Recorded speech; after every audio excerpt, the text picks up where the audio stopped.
And what do you know? There's grouse in the middle of the road. So the grouse goes taking off into these trees, and Steve is in hot pursuit, running through the trees after this thing.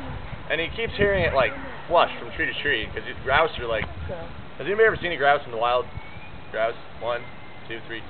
When they take off, they usually wait till you're standing approximately 3 inches from them, and they're like really loud, and it makes like boom, they're gone, and you're kind of gone the other direction. So you can hear them when they're going from tree to tree. So Steve's booking after this thing with his single shot 20 gauge.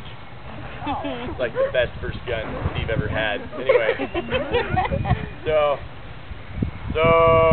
after a while, Steve can't hear the bird flushing anymore, so he's going to make his way back to this logging road where his dad is patiently waiting. It's raining now, by the way, and Steve's dad is sitting under a tree somewhere. But Steve can't find his way back to the logging road because evidently when people like take off and they're not thinking about it, they kind of veer to the left, and I must have veered like way to the left. I mean Steve. Anyway, Steve. He went way to the left, and yeah, everybody ever panic when they're in the woods? Yeah. Has that ever happened? It's the creepiest thing ever. You're just like, but I mean, Steve wasn't doing this. He was like, he had his shotgun like this, and he was making straight trails through bushes that were like huge, mowing them down. He was expecting a Sasquatch to jump out. Pretty amazing. Really spooky. Anyway, so. Steve had this wonderful idea that he should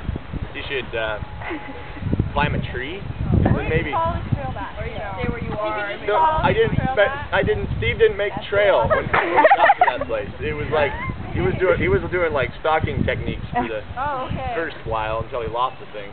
But he's gonna climb a tree. It seemed like a good idea at the time for Steve, but you wouldn't believe that a huge guy in like Carhartts, and Steve's pretty tall.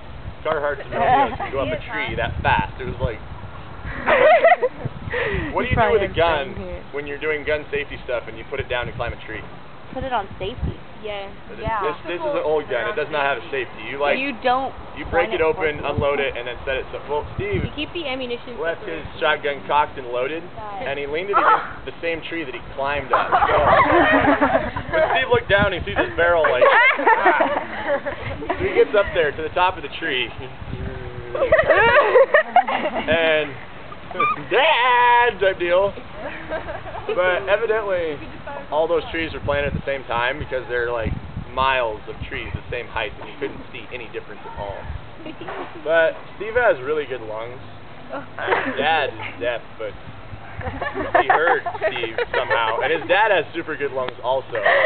So Steve's up here in the tree, and he's like, he has a compass in his brain, so he knows which way he's supposed to be going. And he's like, good. And then Steve hears his dad from back there. Dad, what are you doing back there? But it turned out Steve was going the exact opposite direction of where he should be going. Moral of the story, gun safety, don't do that, because you could have got a pants full of birdshot. Would have been really bad.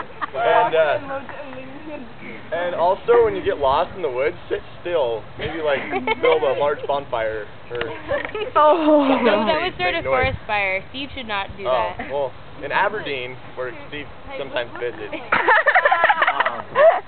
forest fires don't happen. Really? No, because everything is wet. Is it magical? Magical land of Aberdeen. Okay. Anyway, Steve got out of there because his dad like yelled like Indians. End of Steve's story.